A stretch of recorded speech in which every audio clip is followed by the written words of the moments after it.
O Dia Internacional da Mulher é celebrado no dia 8 de março. Esta data marca a luta por igualdade de direitos das mulheres.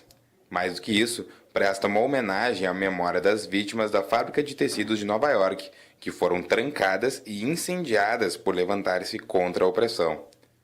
Muitos foram os avanços nos últimos tempos, mas a mulher ainda está colocada em um papel submisso nas relações de poder entre gênero. Essa disparidade se explicita no mundo do trabalho, com perdas econômicas e sociais para as mulheres.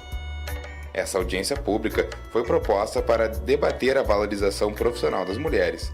Contou com a presença de vários membros do Poder Executivo, Legislativo e Civil, além do Judiciário e de grupos organizados e autônomos. Teve demonstração de lutas e encerramento cultural. Confira.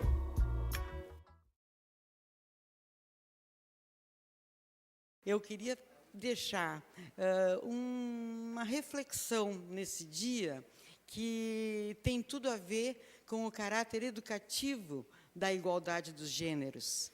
E que a gente deve sempre, amigas, mulheres, homens, pais, né, nos perguntarmos como nós estamos educando nossas filhas e nossos filhos. Porque até hoje ainda existe diferenças que a gente observa a cada momento nos locais de trabalho, enfim, que a menina ainda sofre uma proteção, recebe uma proteção maior. E o menino é puxado a ser o grande corajoso, machão, que às vezes ele nem está preparado para isso. Ele é um ser humano pequeno ainda, e já o pai diz, cuida da tua irmã, tu vai junto com a tua irmã. Isto é uma das variáveis que pode levar a manter essa situação de desigualdade de gênero. A questão da sexualidade da menina e do menino. Quem de nós aqui que tenha uma filha e um filho consegue, assim como deixar a namorada do filho entrar na nossa casa e eles poderem namorar no quarto?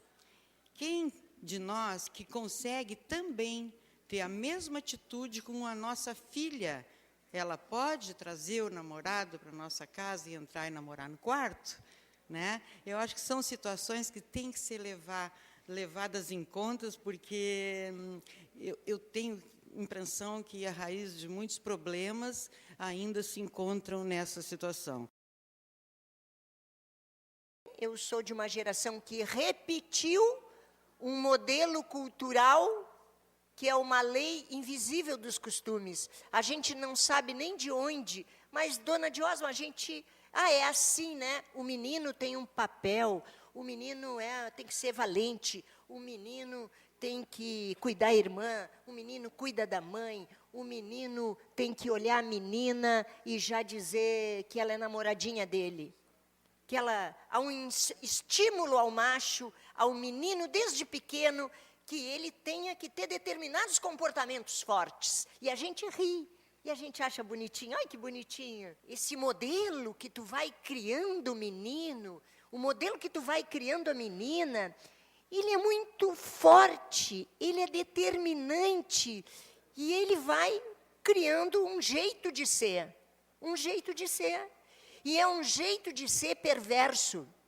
E é um jeito de ser que é bonitinho quando é pequeno, mas ele começa a separar o menino num papel de importância no modelo cultural, o menino que ocupa cargo, que ocupa o poder, e a menina, então, que fica nas profissões mais da mulher.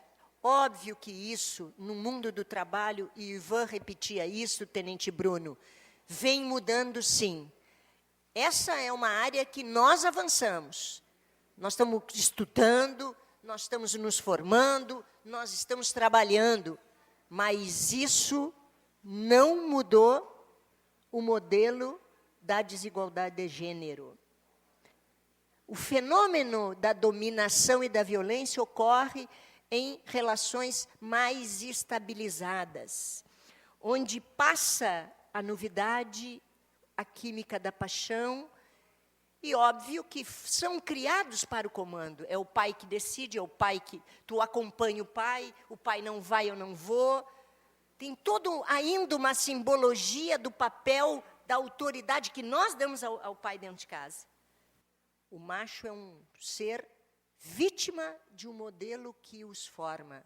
E a fêmea é vítima desse modelo onde a inferioridade, eu uso a palavra inferioridade de propósito. Hoje, no Estado, temos mais de 170 mil mulheres que atuam em economia solidária e enfrentam o mundo do trabalho de uma forma coletiva. Não tem como, neste dia, nesse mês de março, nós não lembrarmos por que existe o mês de março ser o mês que homenageia as mulheres. Isso deve nos inquietar bastante, porque o motivo de ser esse mês é porque um dia, na atitude de um homem bastante ambicioso, resolveu queimar mulheres dentro de uma fábrica que lutavam pela redução da sua jornada de trabalho.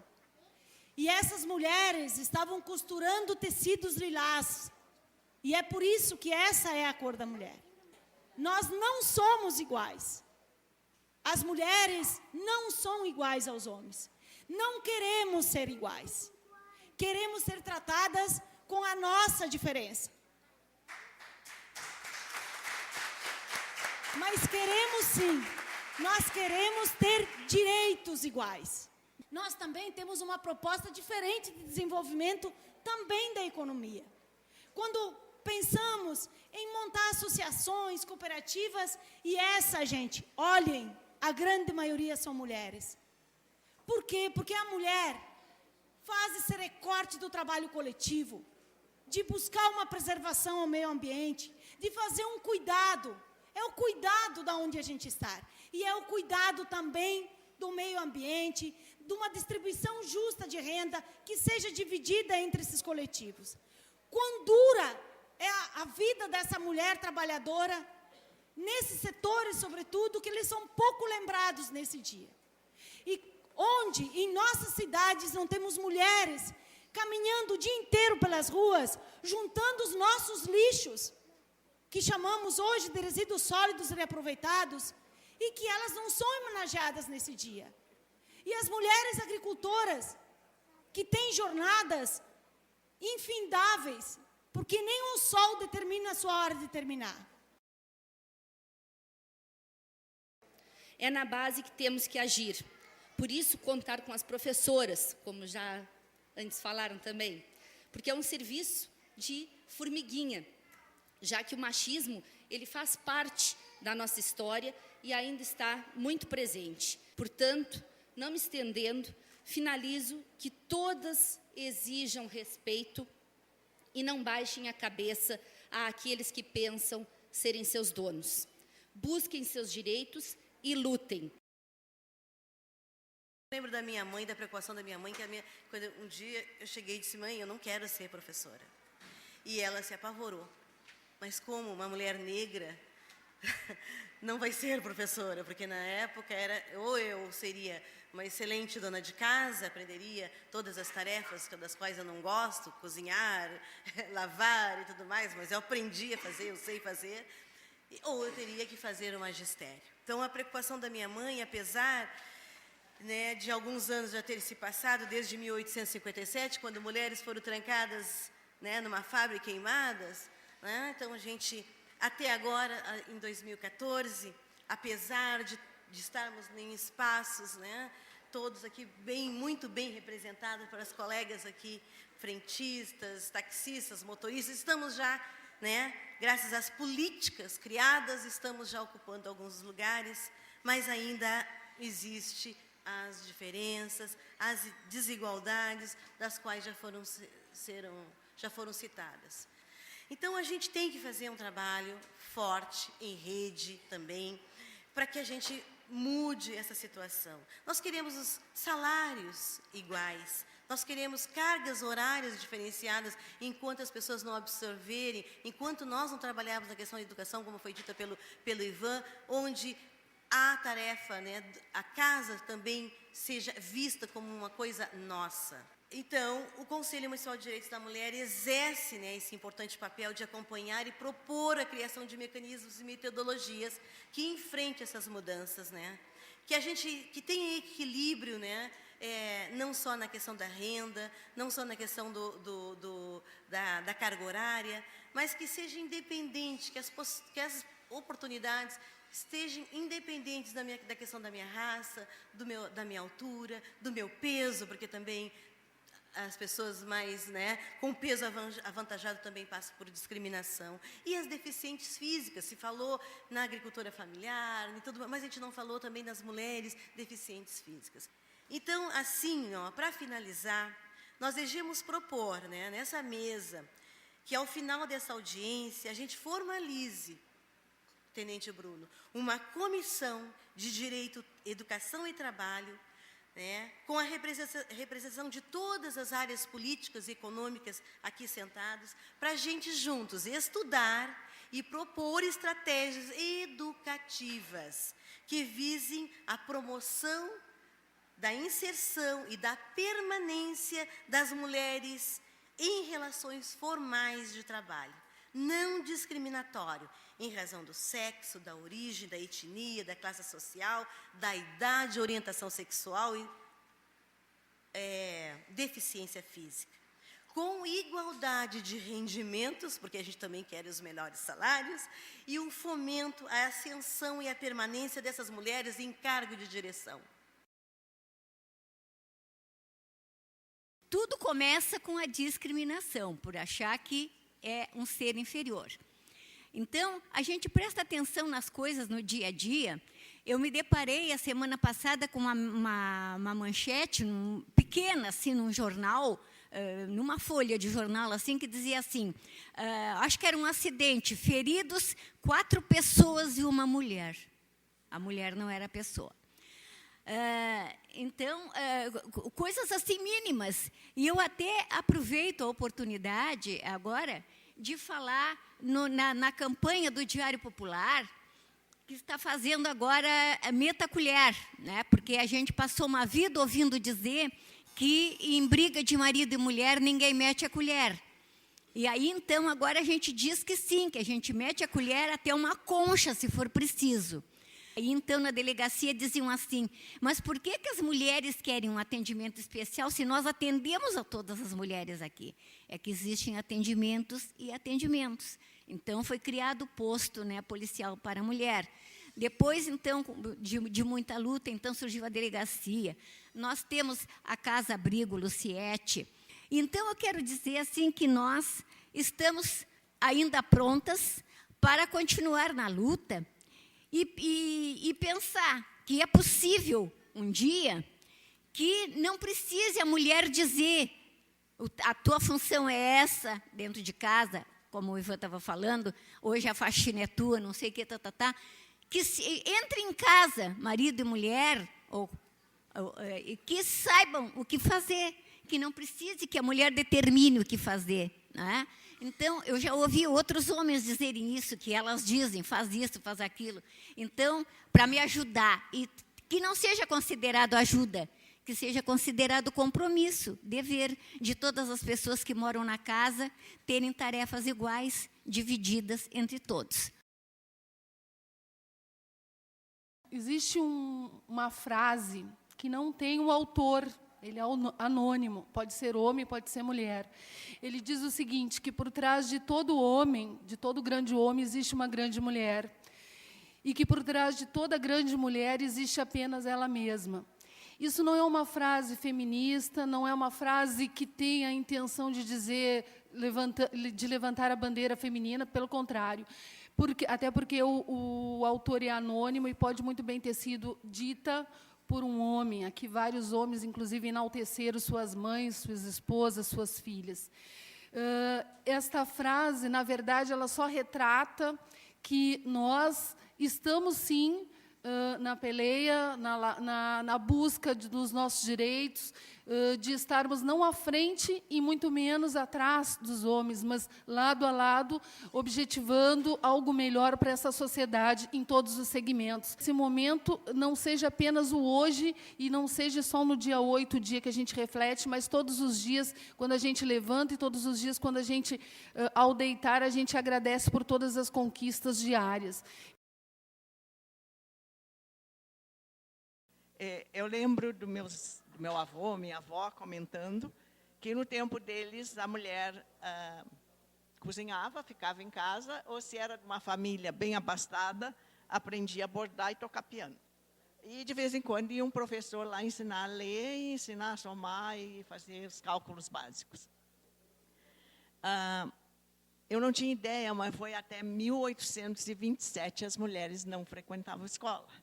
Em 1827 foi que saiu algum decreto, coisa assim, que permitia a entrada das mulheres nas escolas para estudar no curso básico, elementar, primeiro grau, e era só.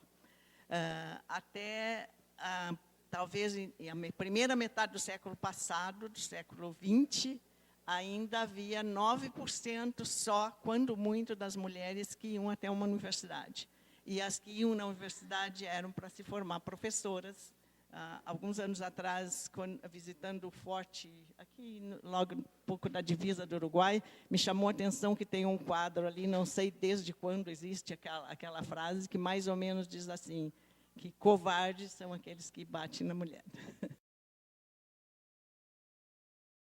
Bom, eu acho que todo mundo já pensa, quando vai se falar em trabalhadoras domésticas, já pensa mais longe o assunto, né? É o foco da situação que ela enfrenta a violência em casa e vai para a casa da família, onde ela trabalha, e presencia outras violências mais ampliadas, mais abastadas, com mais dinheiro, violência mais profunda, que geralmente as pessoas têm melhores condições financeiras, e aí também compra armas mais pesadas, né? Então, é só para refletir um pouco mais, para provocar mais a reflexão.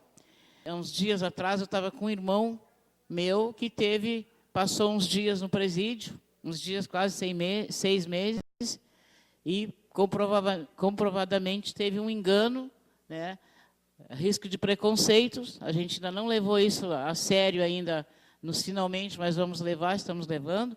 Mas eu tive a infelicidade de ver a estrutura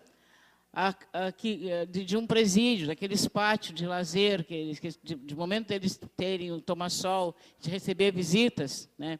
E que bom que tem presença da Brigada Militar, da Polícia Civil, nosso delegado já saiu. Mas eu estou colocando isso para as reflexões mais fundas, mais profundas, de que as mulheres trabalhadoras domésticas, milhares delas são mães dessa juventude, que estão lá, jovens e velhos, empobrecidos, baixa renda, né? E aí, quando a gente olha na área trabalhista, a maioria dessas mulheres são mulheres negras. Porém, logo vem ali, preconceito. Bom, mulher, pobre e negra. Se as brancas sofrem dificuldade, discriminações, imaginem só as mulheres negras, né? Enquanto as lutas nacionais e local é a luta por direitos iguais, com as diferenças, respeito às nossas diferenças. De trabalhar numa casa de família é um trabalho que todo mundo precisa do trabalho. A força de trabalho doméstico, só no Brasil, ela segura, ela garante a economia são 39% da força de trabalho, 39,5% da força de trabalho, quer dizer, ela garante isso aí para muitas trabalhadoras, que são juízes, advogados, professores, que vão trabalhar e alguém tem que executar esse trabalho em casa. Eu diria assim, a profissão de taxista, mulher ou homem, é a mesma. Nosso trabalho é o mesmo. E sempre me preocupei em me atualizar, a buscar cursos, a buscar atualizações, e por isso tive a oportunidade de, junto com colegas, fazer cursos de turismo, primeiramente em Porto Alegre, depois vimos que foi importante, foi trazido a Pelotas, e, posteriormente, nós, esse grupo de taxistas, junto com o sindicato e, posteriormente, com a prefeitura, conseguimos o curso de qualidade de trabalho de táxi. Que sofri um pouco de discriminação realmente, mas sempre pensei, essa discriminação é hoje, no dia de amanhã eles vão me agradecer. E realmente acontece isso. E quando comecei a trabalhar, um domingo à tarde, estava no meu ponto, que nós não temos horário, o taxista não tem horário, estava lá e chegou um carro com umas crianças, uma senhora, e o senhor desembarcou e tirou as crianças do carro e disse, eu disse que eu vim aqui trazer vocês para ver a senhora taxista que me leva para casa. Eu gostaria de fazer a minha fala em cima da camiseta que o senhor está usando e todo o pessoal que está te acompanhando ali, né, que fala violência contra a mulher, não. Eu acredito que grande parte, né, das pessoas que, ao lerem essa frase, a primeira coisa que vem na cabeça é a violência física. Realmente, ela existe.